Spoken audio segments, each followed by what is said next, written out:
Hi Artpost Friends, welcome back to another drawing together.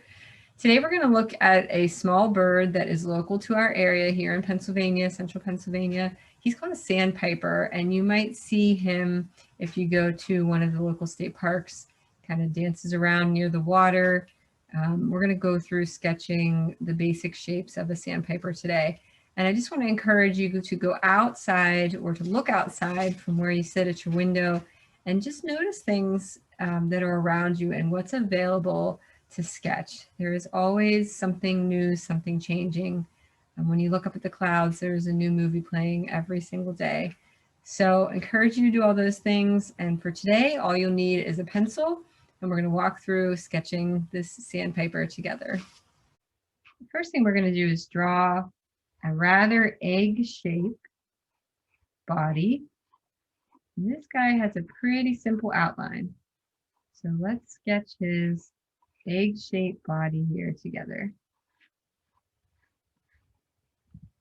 And to his body, we're going to make a little line here that indicates that his neck is starting from within his body and not just attached to this outside line. And we're going to come around and give him a roundish head here. From the image that I was looking at to sketch this out, he has kind of a flat shape here on top, like maybe some feathers that come around here and give the top of his head a bit more of a flat shape. And we have an eye here in the middle. Now this outside eye area that I'm sketching right now is actually an area of white, and then within it he has a dark, he or she bird has a dark eye there like this. They have a long kind of a bill or a beak. I'm not sure this one would actually classify as a bill, but it is pretty long, and they scoop their head down and pick at things as they wade through the water. So you can see my lines are rough and sketchy, and I'm coming around here and creating a long kind of a beak here. And when I looked at the image, I kind of used my fingers for proportion, and his bill was about the same length as his head was wide. So as you're sketching, you can kind of think about those types of things to help you get your proportions where you want them, where they need to be. Okay. As I come around, I want to bring this line up again. This is the time in our sketch where we're really working out the proportions, the angles, the shapes. So it's okay to work in messy lines and kind of move things around. This is the area of the game where you want to start doing that. All right, and there's a tail coming up this way. Big triangle here. Kind of has a soft edge to it. It's not a real sharp edge. And then this other one, this is a wing that comes around on the other side. So we can float that in there. We're not really going to go into the shading today so much as just learning to sketch out the most basic outline for this guy.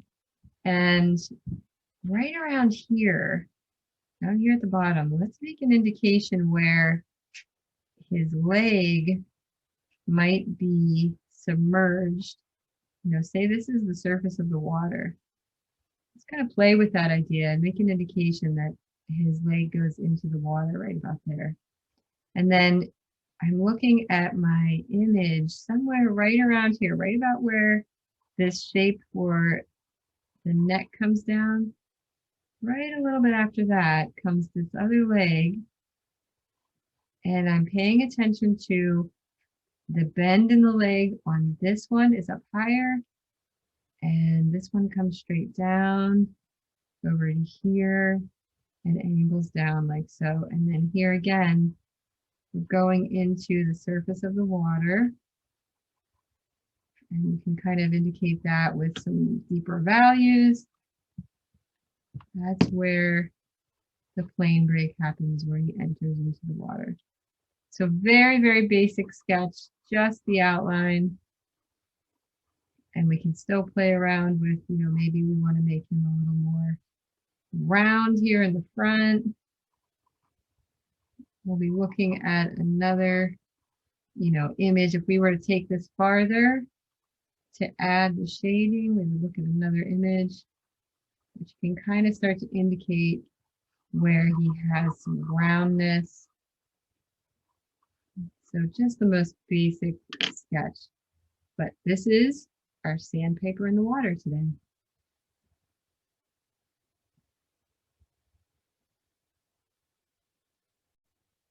So today I just decided to walk through the most basic sketching and what my thoughts are as I begin to get proportions and sketches of things out there, looking at images or looking from real life.